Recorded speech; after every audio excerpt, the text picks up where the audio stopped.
A&K Earth Movers is a homegrown local company that has been serving northern Nevada since 1957 with offices in Reno and Fallon.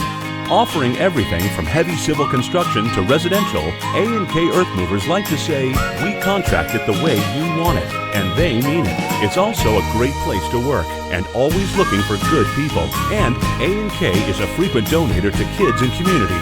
Come visit us at akearthmovers.com. akearthmovers.com. Welcome back, rodeo fans. This is Reno Rodeo 365, and I'm your host with Tony Lucero, who you met this year on Live at 5. Reno Rodeo 365 is a year-round show, and we bring you all things rodeo all the time, starting with the Reno Rodeo. Tony, what a highlight. Welcome to the show, and thank you for being here. Yeah, thanks for having me back. It was a great year for the rodeo. I mean, such an exciting time, and we had some guys that really pushed themselves up in the ranks heading to the NFR and getting ready for this Cowboy Christmas that they just went through. Absolutely. And we have the winning rides from tonight. We also broke some arena records, so let's jump back into a cowboy state of mind. But I'm going to tease that coming up on this show, we have the head of the Manpower Committee, who's in charge of all Reno Rodeo volunteers. So if this is the year that you sat there wondering how to get involved with the action, stick around because we will tell you all about how. But first, let's get back into a cowboy state of mind with the finals night of the Reno Rodeo and those champions of the Silver Spurs. Starting things off with the first winning ride of the Reno Rodeo is our bareback rider, Jess Pope, with an 86.5, and he was riding Scarlet Cat. This was a great ride for Jess and obviously won him the Reno Rodeo. Tony, we watched him all week long. What are your thoughts on that final performance? You know, this is one of the ones we talked about, just making a push up the ranks here right now. You know, this ride here, 86.5 on the finals. He ended up 255.5 on 3 head, which is a really good score coming for the overall on this one here. But as you watch here, he's going to be quick to the ground on his feet on this horse, and this is what judges are looking for when they're looking at these rides. So if we watch this ride here, as he's coming out, he's going to mark his horse, and then his feet are so quick back to the ground. Yep. And that's what they're looking for, is that snap, and that's what got him the title here. That and 50% of the points come from the horse and 50% from the rider. So even though he got 2 qualifying rides to get him back on finals night, he really had to rely on that horse to provide for him, and he did. Congratulations to Jess. Yes. Now we've got Will Loomis in the steer wrestling, sitting number 3 in the world. Will was a hoot all week. I loved having him in the media trailer, getting a chance to talk with him. But total of 13.5 on 3 head all week, and he pulled a check. Now, if I could make a check like that in 13 and a half seconds, I think I need to change professions. And he's on a roll right now. This guy is really eating it up out there. He's only 30,000 out from the lead in the world right now. I mean, and Reno helped him do a lot of that as well. But we got some big ones that he's at right now, and being Calgary and Cheyenne starting here in another week. I look for this guy to make some big moves. Absolutely. This ride was a 4-4, and I think that really put the cherry on top of his week. He'd had some great qualifying times to get back on Saturday night, and he showed the world how steer wrestling's done here at the Reno Rodeo. Absolutely. Yeah, now, Jen, this is a team we talked about earlier in the week of rodeo. Aaron Sinigini and Jeremy Bueller, they were a new team just coming together right recently before Reno Rodeo. This was their run here. They were a 6-7 in the finals to go 16-2 on 2. And you can see how he handles that steer off and just puts a great heel shot right there for them to come quick tight. But something I wanted to mention about this being a new team is Aaron Sinigini is number 20 in the world, and Jeremy's number 28. Aaron's only 5,000 out from the 15th spot in the world, and Jeremy's 18th out. So I just want to kind of touch something here real quick on these guys is there's a strong chance they can get to the finals at the NFR, and one might not make it. Yeah, absolutely. So these guys don't necessarily go as a team when they go. So it's real important for them to hit as many as they can for Jeremy to help catch up with Aaron on this. But, you know, there is a chance, and if they do get to the finals, just so people want to know, if they do get to the finals and they are separated, they will pair them up because chances are there's going to be somebody else there that's their partner didn't make it. So they'll be paired up at the NFR. And sometimes it makes for a good combination, and sometimes we're halfway to Vegas, tough, so we'll find out. We saw some trouble in the team roping earlier in the week, so I was happy to see them able to put out such a quick time there on finals night. And, you know, in the saddle bronc, Jen, we had Damian Brennan. You know, again, he's made a big push as well. He's ranked number 5 in the world right now. This was his horse, 88.5 in the finals. He's got a ways to go, but he's 80,000 out right now from first in the world. So literally that's 2 rounds could pay $60,000 at the NFR, which could put him right in contention for the world title. Yeah, absolutely. And he's got, I mean, I have no doubt that we'll see him down in Las Vegas. He knows what he's doing, and he was excited to get those silver spurs, which is one of those coveted things that everyone looks forward to coming to the Reno Rodeo to receive. It's just something different to highlight your winnings and, put it on your mantle, a showcase of display of your awards and accolades. And I think that he's well deserving of that. And hopefully every time he looks at him, he gets that motivation to get him down to Vegas. Get him down there, yeah. And again, just $80,000 now. Again, I mentioned it earlier. We got Calgary going on right now that pays, I think, $3,000 a round. We got Cheyenne coming up, here in another week. So there's a lot of time for him to still make up before the end of September. Yeah, I think we'll see a lot from him. Keep an eye on Damian Brennan. Next up, we've got Riley Rebb in the tie-down roping, and Riley really had a great performance at the Reno Rodeo. It was great to see him keep up that confidence and consistency all week long, which is exactly what you need to do to win. He got this ride done with an 8-3, and finals night, it's the end of the night. People are itching to know what's happening, and I can only imagine the pressure he feels as the sun sets and the crowd roars on a Saturday night, and he kept it together. He looks so cool, calm, and collected in that box. And that must be what it takes to win. And his horse is calm and collect as well. And you'll see it in this run. This horse is going to work real good for him.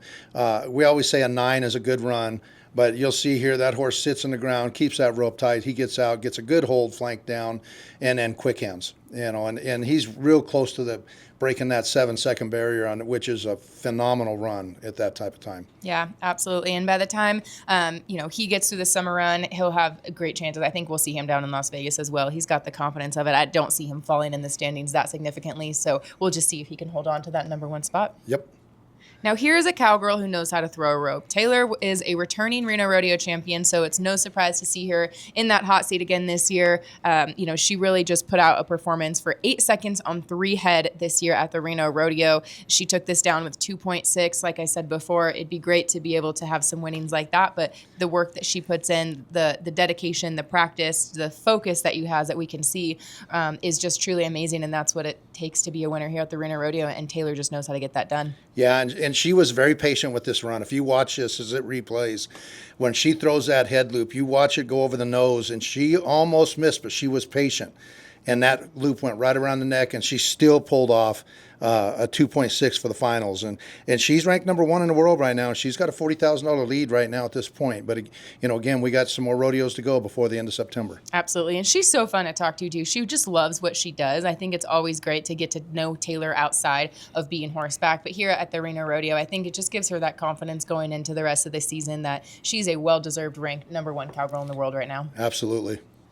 Another cowgirl that's no stranger to winning the Reno Rodeo is Haley Kensel, taking this down with a 17.14. We saw her perform great throughout the week, and most of the time these girls, and even the timed events, know what they need to put out in order to win that round or to win. And so I think having that time in mind really adds to the pressure, but it doesn't seem like she's focusing on anything but getting through that third barrel because she blew down the arena. Yeah, and we weren't sure. We had talked at that time too whether she was going to run Sister, and she did. Sister just made a phenomenal run there and did what she needed to do to win as a repeat champion here in Reno. Absolutely. Congratulations to Haley. We're excited to talk to her. Typically, we like to have some of our winners back on the show this year, so if there's anyone that you want to hear from specifically who maybe didn't win on finals night, just let us know in the comments below. Yeah, we're going to come back with the bull riding. This was the one everybody likes to see, the exciting, the man versus beast, as we could say. And Stetson's done a phenomenal job. Again, we talked earlier about him coming off an injury, and he's already made himself a $100,000 gap in the all-around heading through into the end of September. And with this ride here, he was 89.5. We always say 90 is a huge score to get. But, watching him here, if you watch what he's doing in the chutes here, if you're wondering what he's doing, that's adjusting his rope to fit around that animal. So a lot of times some of these animals are smaller in the mid-waist than others. So what they do is they adjust that rope so that he's got that tail in the right spot so he can get the right grip getting on this animal. Yeah, and a fun fact about the PRCA, there's a rule book of over 60 rules that keep the cowboy athletes and animal athletes safe. One of that is the material of the rope. So the bull rope that you see him using is actually very specific material. Sometimes they're nylon to neoprene, but their spurs can't have anything sharp on them with no risk injury to the animal. And so what he's doing right now is making his ride comfortable, but it's also, I'm not going to say comfortable for the bull, but with their natural bucking instinct, the ropes, the nylon rope on the flank strap. It really encourages that natural bucking ability. And Stetson's a great rider, so he really takes his time in the chute. Sometimes we'll see these guys sitting there for multiple minutes when they're just about to put out an 8-second ride. The pre-prep for this performance, for the seconds that they're in the arena, is really phenomenal to watch, and I think it's great that we get an action shot of that. But we really talked about Wacey Shallot a lot going into the year and that all-around title. So, Tony, were you surprised not to see him back on finals night? Yeah, I was. Wacey had a good run going. I think he was only like 35,000 out behind Stetson at the time, and to not see him at the finals really opened that door for Stetson to take a big jump. And as you can see here, he took full advantage of it. He made a really good ride, sat centered in position. And like I say, it's almost $100,000 lead now between the rodeos, between leaving Reno and the Cowboy Christmas run, that he's already jumped ahead. Absolutely. No doubt we'll see Stetson right at the National Finals Rodeo in Las Vegas. We hope to see Wacey Shallot down there as well. Now the question is going to be who's going to take the all-around at the end of the year. Absolutely. From returning champions to brand new awardees of the Silver Spurs, this Reno Rodeo was unforgettable. The talent that came through Northern Nevada was once in a lifetime this year. I mean, we see top performing athletes at the National Finals Rodeo in Las Vegas, but this truly felt like a Las Vegas performance here. It did, and we're starting to get known for that, I think.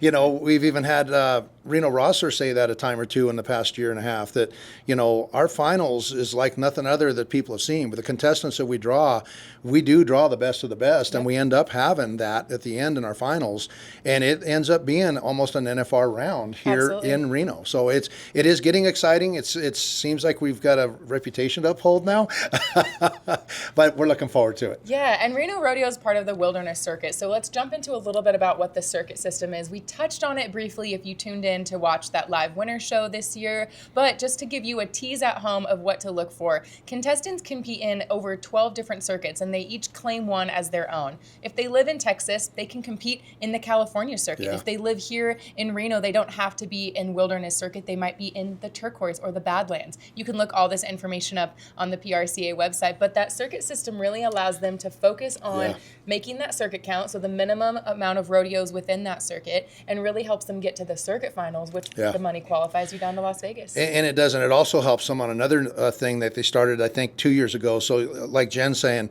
they compete within their circuit. They go to the finals for the circuit finals. The winner of the finals and the winner of the year circuit actually advance to what they call the NFR Open now. So the NFR Open has a lot of big money at stake in Colorado.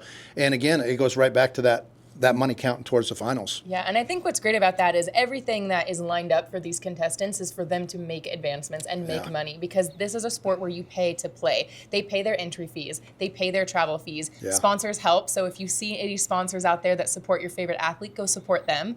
And really, they have to pay to play the game. They don't get guaranteed a paycheck at the end of the day. And so allowing multiple opportunities, multiple, different rounds of finals and circuits and rodeos to compete and get money at keeps these guys going down the road. And it gives, I don't want to say the average, but it gives others a chance to get to the finals. We'll talk about it here later in the segment, but there's some guys that are sitting at the top that are sitting there because they won $65,000 in Houston earlier this year. And now you throw the NFR Open in there, that could boost somebody else that's sitting down 30, 40,000, jump them right up into that top 15. So you're right. It's given equal opportunity to all contestants going forward. Yeah, Tony, exactly like you said, a great opportunity for further advancements, all that we're looking forward to as we continue throughout the summer run with Cowboy Christmas, moving into the wrap-up of the rodeo season, and of course, who will be heading down to Las Vegas. If you're interested in what's happening in the rodeo world, keep up with us here on Reno Rodeo 365. But my favorite part of today is that we get to talk to Ty Rodgers, and Ty Rodgers is the chairman of the Manpower Committee. He's the head of all volunteers, and there are over 1,000 that work together hand in hand to make the Reno Rodeo possible. So if you're sitting there wondering how you get involved, how you get that badge that gets you behind the gates to the animals and the rough stock, stay tuned, because we'll be right back with Ty. Keep it dirty. Get outside. Join the movement, a proud sponsor of the Reno Rodeo.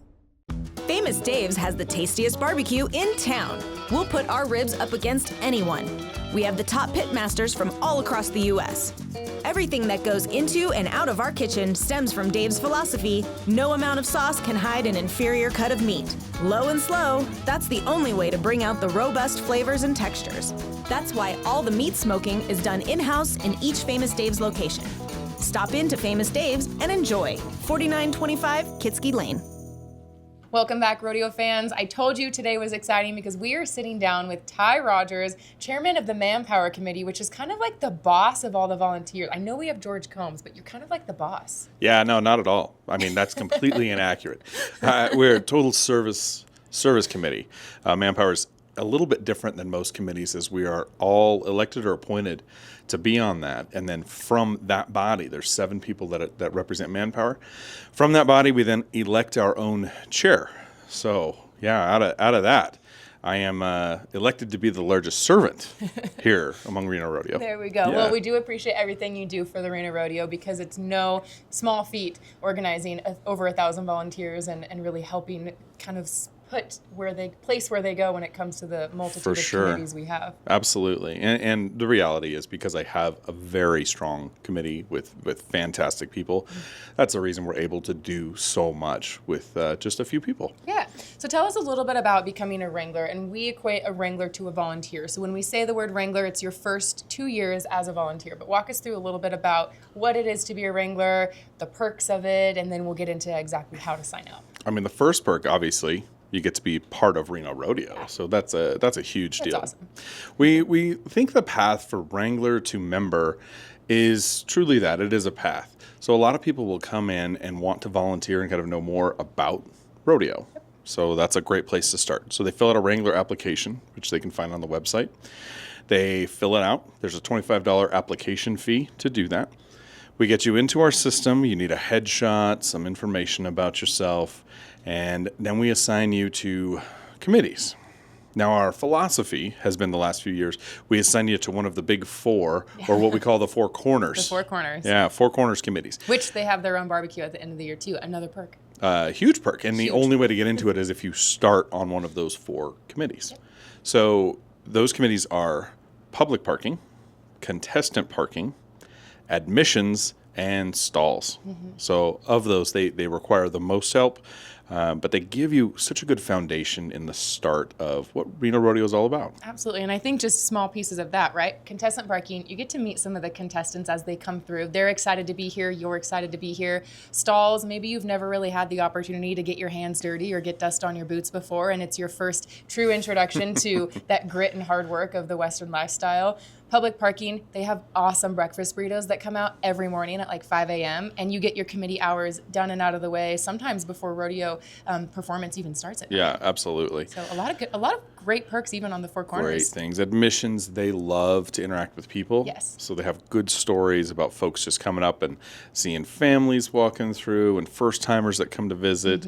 It's really unique. So everybody has their own unique attributes for their committees. Yeah.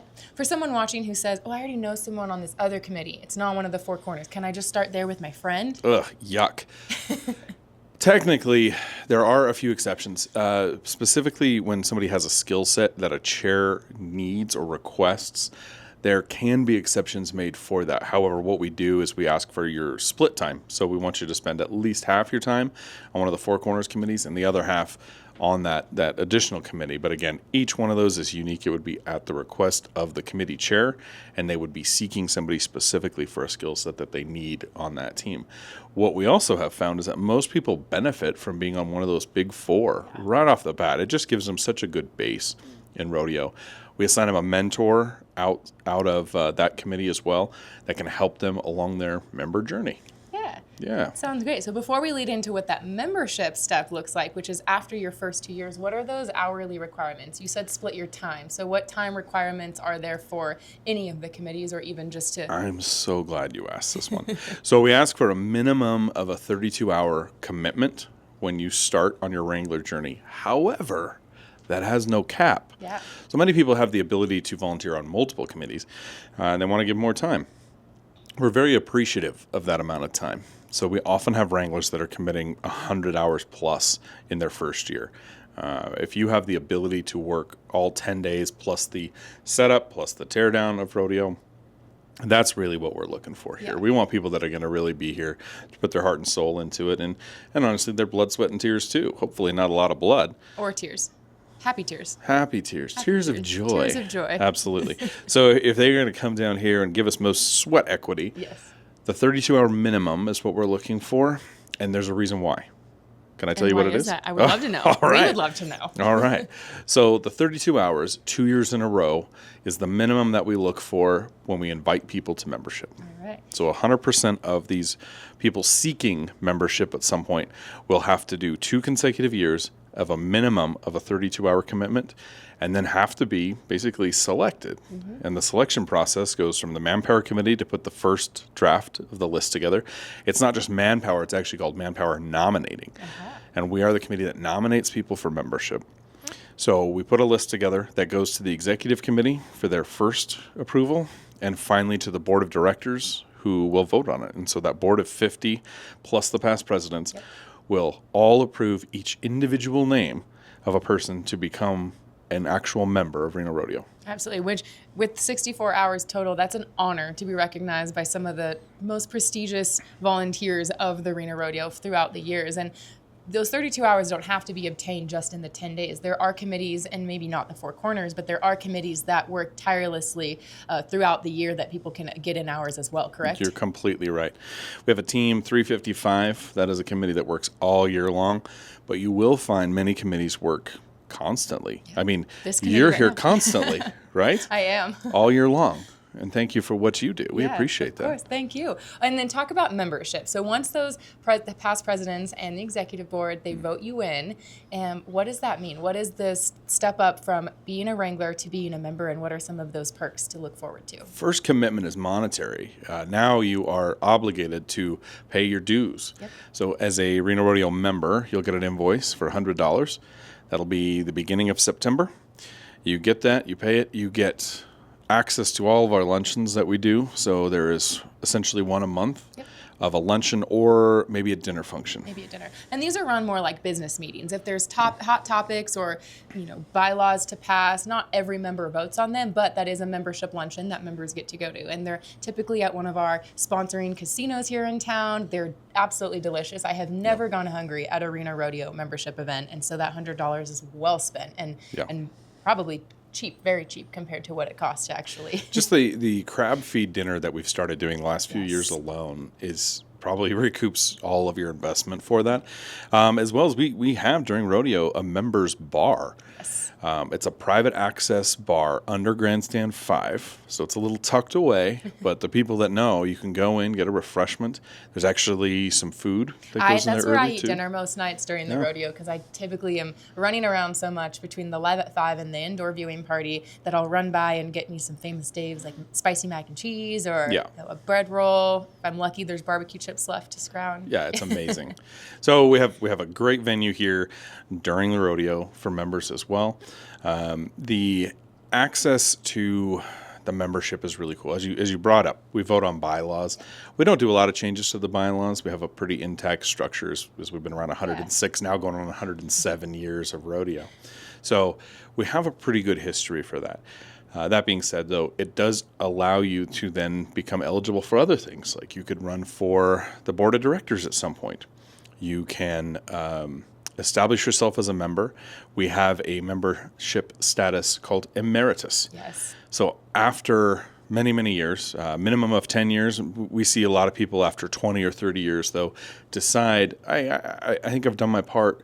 I would like to stop paying dues, but still participate in a few things and give hours where I can. Sure. So I have some retired folks often that will take advantage of that emeritus status. They apply for that. They no longer pay their dues, but they can still come and participate with us. It's kind of a fun thing. The board of directors is another good journey for people.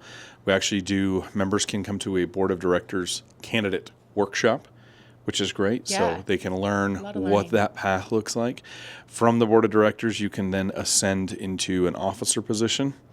There are, a number of ways to stay involved, if you like, and then often there's a path then to past president. And you mentioned those that are retired. So oftentimes our volunteers, our members, for the majority of their time and involvement at the Reno Rodeo are working. They have full-time jobs, families, they're involved in our community. So how would you say the best way to balance that is? Is it just finding your home and sticking to it? Or do you see, being on the Manpower Committee, do you see people changing committees every now and then that go best with their lifestyle at that time? Yeah, it's a great question. I think you'll find that once you get involved in rodeo, you'll have a base, which is, again, why we like those Four Corners committees, because they give you a real solid foundation in what it means to be part of Reno Rodeo. That being said, we have a change in committees from year to year. So this last year we had 62 committees. We've had as many as 65 since I've been on Manpower. Wow. That shifts and adjusts based on the year. We've had a PRCA conference that came here in convention. So we formed a committee for that year, and we had one, and it was only for that year. We did something similar the 100th year with we elevated the parade committee that year and added some special features. We did a junior rodeo that year. We added a committee for that. There's always something new. So there's always something new. Yeah, absolutely. And then you'll see evolution within our committee structure as well. So we're really trying to enrich the ability for people to develop the things that they find fascinating. You have to fill your cup. Absolutely. As it is. I know just in this, we have somebody who worked on security forever, and he thought security was the end-all, be-all. He's built like the Hulk. I think you might know him, Tony. Tony, yeah. We might talk to him a little bit later again today. And he's really found a voice. That's great. On screen. He's the media darling around here, and we love that. We gave him a nickname, Hollywood. Yeah. Put it on his badge this year, matter of fact. I bet he loved it. I think he did love it. But we have a good time allowing people to find themselves and develop into the skills and the other committees that they like. So it's really, really a fun experience. For someone watching this that is just absolutely captivated, even myself, I'm over here just listening. I'm like, the Reno Rodeo is so cool. It's so inclusive. It's so welcoming to all walks of life. How old do you have to be to start? And when do applications come out for that Wrangler step? Okay. So the Wrangler part starts in August. Okay. So a brand new Manpower Committee will start after the first executive committee in August. So sometime around that first week, we'll have a brand new Manpower Committee seated. They will elect a chair, and we will get back to work. You'll see the Wrangler applications come up on the website, and that's usually mid-August to always by the 1st of September. Perfect. So if nothing else, by the 1st of September, you'll be able to download the Wrangler application. It'll ask you to be 18 years old on there. We do have a volunteer option for some parents that bring kids with them to volunteer. So you will see some folks. So the parents can have the kids come clean the stalls for them, log the hours. It's great. Well, we don't. Our stalls committee rarely cleans stalls anymore. We're very cushy around here these days. But the younger kids that can come with a parent or guardian, we do have a process for that. We give them a day pass. They sign up for all of the regular things that we do.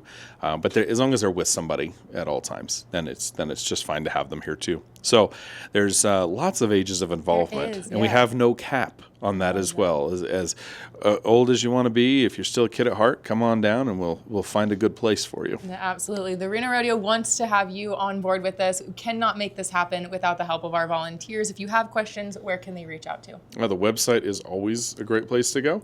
You can call the Reno Rodeo office or directly to the Manpower Committee. They're always happy to share any one of our numbers. Perfect. Well, thank you so much, Ty. We appreciate that inside look on what it takes to be a part of the Reno Rodeo. So many perks, but the best thing of all is that you get to be here for the Reno Rodeo as many nights as you want during those 10 days of summer. And then throughout the year, you just truly have a family of supporting people there behind you. So Ty, thank you. We look forward to what the Manpower Committee has in store this year, maybe a new committee that we get to see with some fun events or, just helping place people in their home. Thanks, Jen. Yeah. We'll be right back. Gas, snacks, and more Extra Mile by Jackson's. Let's go! A proud sponsor of the Reno Rodeo.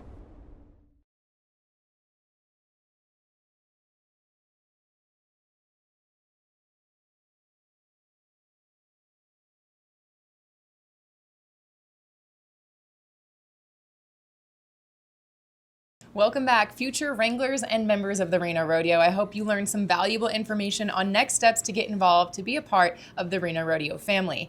As always, we want to cater to you throughout the year here on Reno Rodeo 365. So as we bring you all things rodeo all the time on a monthly basis, if there's someone you want to hear from, a favorite contestant, a rodeo act, a stock contractor, Hollywood, let us know and we'll do our best to get them on camera because this is all about you, our rodeo fans.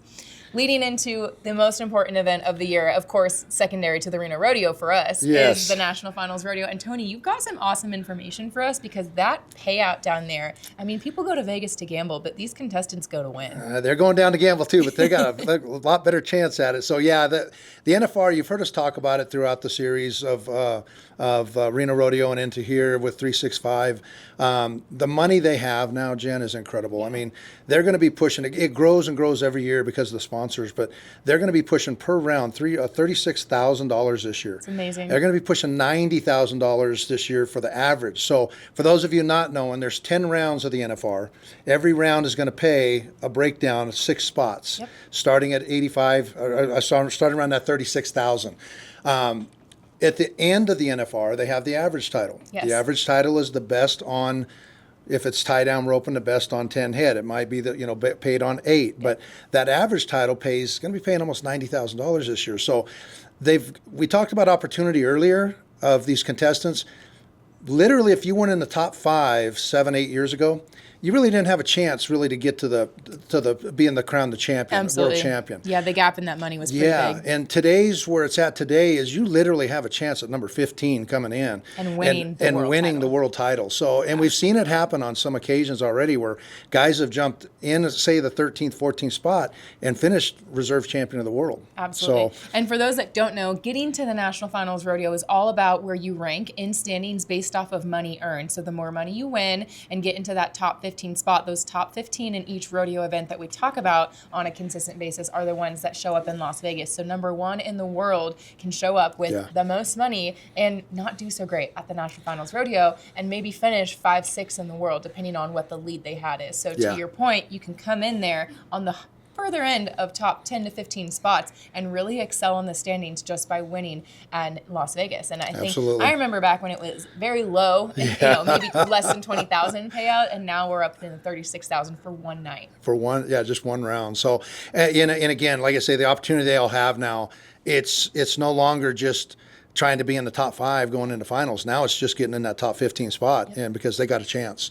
So speaking of that, we'll dig in a little bit and see what we got here. I've got Who are you looking forward to? While we jump into that, I know for the bareback riding, obviously we've got the Wright brothers, Wasey Shallow. We talked about him at the Reno Rodeo. Yeah. I just want to see what he can do in Las Vegas, and I really do think we'll see him down there. He's so young. His rodeo future has so much growth left to happen, but he's already a top performing athlete. I'm really curious to see how he'll do. He, again, we were disappointed not to see him in the finals here in Reno, but he's really jumping up in there, and he is young. And I've said it earlier during Reno Rodeo that, if there's anybody going to take Stetson's spot, it's going to be Wasey because he is super young, as a contestant. Absolutely. But, for bareback riding, the battle, I think, for me, is going to be Bradley Miller and Rocker Steiner. They're only 6,000 apart going into the finals, and you heard us talk about the money already. These two have had a phenomenal year. They're battling back and forth. Rocker's climbing the standings. I think we're going to see a big battle there. But my sneaker in is Garrett Shadpole. Mm-hmm. 3rd in the world right now. He had great performance at Reno Rodeo. I haven't looked into his summer run so far. I've actually taken a break and relaxed a little bit since the rodeo. But I'm excited to see where his statistics are lying, especially after Calgary and Cheyenne Frontier Days. Yeah, and I said it earlier in the segment too. We talked about the big rodeos, Houston, Calgary, stuff like that. And Bradley Miller's one of them ones that he took advantage of it earlier in the year in February, and he won $65,000 at Rodeo Houston. Yeah. So that jumped him into those standings real high. So to see where we're going to be when it's done, again, don't count out Garrett Shadpole. And the steer wrestling, obviously, Will Loomis as a recent Reno Rodeo champion. He'll be exciting to see down there. Idaho Cowboy Stetson Jorgensen has been to the NFR a good handful of times. We didn't see him in the Reno Rodeo until later in the week because he was competing in slack, and there were so many other rodeos going on that these guys are in and out of throughout that week. But he's a cowboy that we love to watch. He's quick. He travels there with Jesse Brown, who's also in our top few spots in the PRC standings right now. So I think we'll see a good chunk of steer wrestlers. We always do. Of course, the best in the world, but those are some of the ones I look forward to seeing. And my sneaker is going to be our winner, is Will Loomis. Yeah. He has made such a run in the last 3 months up the standings. Again, Tucker Allen, he was very successful early in the year again, and took advantage of Rodeo Houston as well. And Will's come up and just picked it away. He's picked it away. So, I mean, if I'm going to put my money on somebody in Vegas right now, Will Loomis is on a roll. But I don't want to count out our local boy, I was going to say, Eldridge. We can't knock on a local cowboy. Dakota, he's been pushing. He's won the average there several times. So for him, he could make a big run too. Yeah.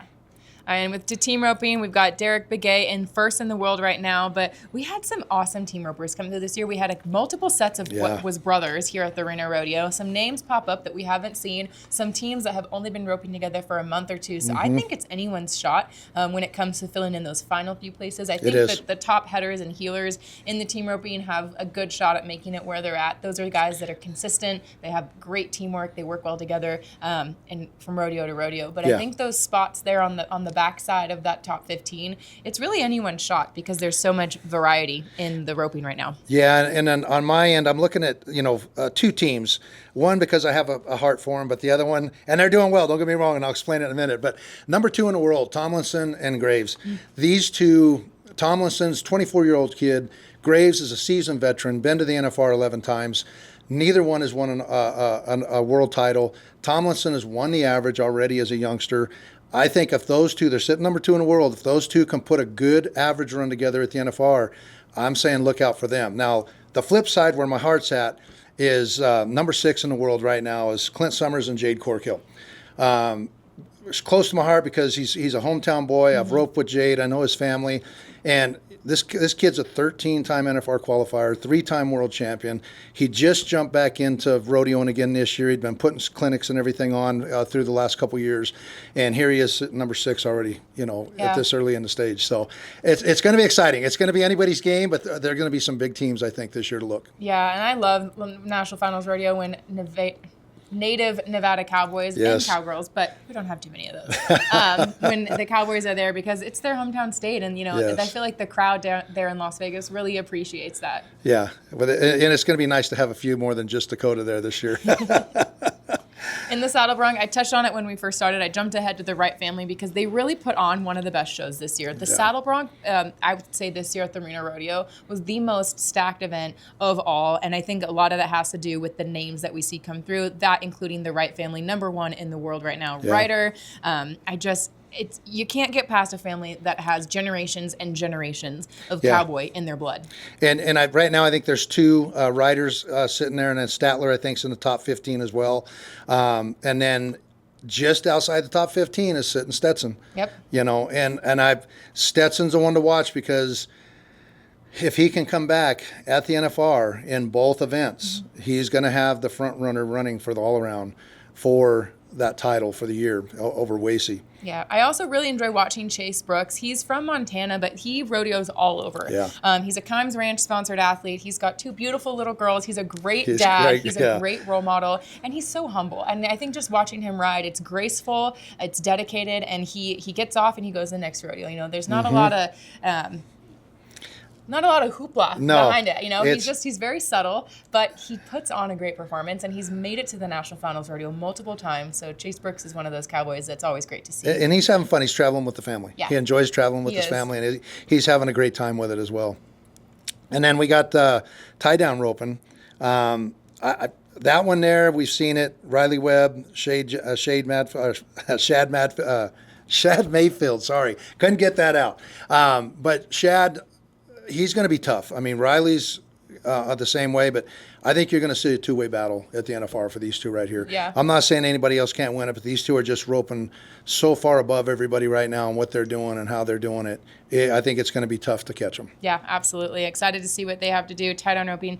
It's just one of those fun events, especially at the NFR. No matter where you sit in the Thomas and Mack, you get a great view. And as I mentioned earlier during Reno Rodeo on Live at 5, it's just one of those events that you watch the horse really read their rider. Yeah. So the view from the Thomas and Mack and the live coverage, if you're watching at home, is one of the best. It is. And then I think we go to barrels down here. Again, we saw an arena record broke here with Yes. Coronado, which was phenomenal run, and she's making her way up the standings as well. But number 1 in the world is Cassie Mowry. Number 2 is Brittany Posey. Number 5 is Haley Kinzel. Mm-hmm. But something I want to point out is there's a lead right now with Cassie of about 30,000 right now over her second. And the thing I wanted to point out is she's only been to half the rodeos these other girls have been to this year. Wow. So not only is she doing it with less rodeos, but to me, her horse is getting a good break. Yeah. So that horse is going to continue, I think, to run.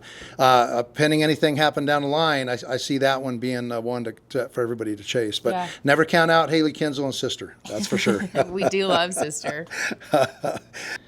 Moving into the breakaway roping, which we're loving seeing in PRCA rodeos, but number 1 in the world and Reno Rodeo champion Taylor Munsell, we haven't been disappointed by her yet this season. No. I don't think we ever will. She's just such a handy cowgirl, but I really also enjoyed seeing some of those other names like Summer Williams, Tiata Gray had a great performance here in Reno. She's just outside the top 15, so I think we could see her jump to Las Vegas. I know she would love that. Yeah, Maddie Dierman's another one. Yeah. She's having a good season this year. Like I say, it's Josie Connor being number 2. Again, we talk about the money. Taylor's 40,000 ahead in the standings right now, but there's a lot of rodeo time left between now and the end of September. So that can be gapped up to 0 by the time they go, or somebody else can be your number 1 going into finals. Yeah, and the great thing about breakaway is that they have their own national finals, the national finals of breakaway roping, and so it's a fun event because there's excitement going on that's a little bit separate from the action that's happening at the Thomas and Mack. Absolutely. And then the last one, bull riding. I know we talked about the Wrights and Stetson and the boys there, and Stetson's got a pretty good lead, 30K over Wasey Shawla, number 2. Tristan Hutchins has been last year's champion, not this year's, number 3. He was another one that took advantage earlier in the year, Rodeo Houston, with some big winnings there. But I looked through earlier and I saw Tristan's making a big run right now. Yeah. He's making a big run. He's hitting some big rodeos and he's winning. I'm going to do like I did in the bareback and put my sneaker for everything to be the guy to watch is going to be Tristan at the finals this year. Yeah, absolutely. I think we had great rides from Kat Hamilton, too. He was fun to talk to. He's really on his A game this year. So, of course, I think we'll see him down in Las Vegas. And, of course, sitting right outside that top 15 spot, we've got a California, more local, Redding. He's in our six-pack rodeo, Jordan Spears. It's always fun to root for those that still have a chance with so much time left. Dustin Bouquet, he was here at the Reno Rodeo. Yeah. Great rides as well. And just being outside that top 15, again, we talked about that earlier, just getting in the top 15, you have that chance. And so, again, anybody that's in the top 20 theoretically has that chance to get in the top 15 right now and make that move at the finals. Yeah. So excited for Las Vegas, excited to keep you updated as we hit the rodeo road this summer. So continue and hang out with us here on Reno Rodeo 365. Follow along on our social medias. And if you're a business, organization, large or small, and want to be a part of the action here on Reno Rodeo 365, we are always looking for sponsors or advertisements.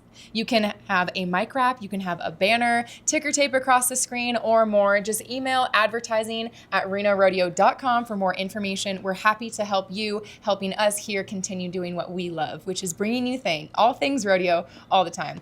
Tony, a pleasure to wrap up. What an awesome year it was. Jumping into next year, America loves rodeo. How do you feel about that? I love it. I think it's awesome. Our next president, Mark, he picked, couldn't have been a better timing for where we're going to be in America. And to have this, America loves rodeo. I think we're there. Yeah, celebrating 250 years of America next year. You can come down to the Reno Rodeo office, get your sticker, get a lapel pin, and sport that throughout this year. And of course, stay tuned for next month where those Wrangler applications come out. And I might even be able to give you a tease of when Reno Rodeo tickets go on sale. Until next time, rodeo fans, it's Tony Lucero or Hollywood and Jen Fisk. We'll see you later. Your great-granddad rode in the Reno Rodeo back in his day. It was his way of honoring America.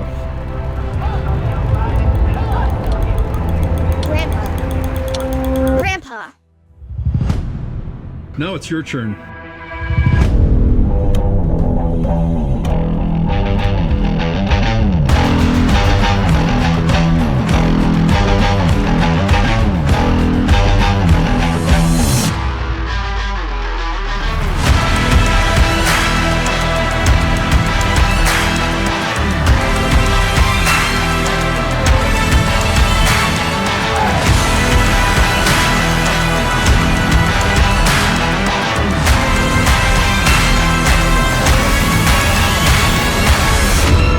Boots on and flags high.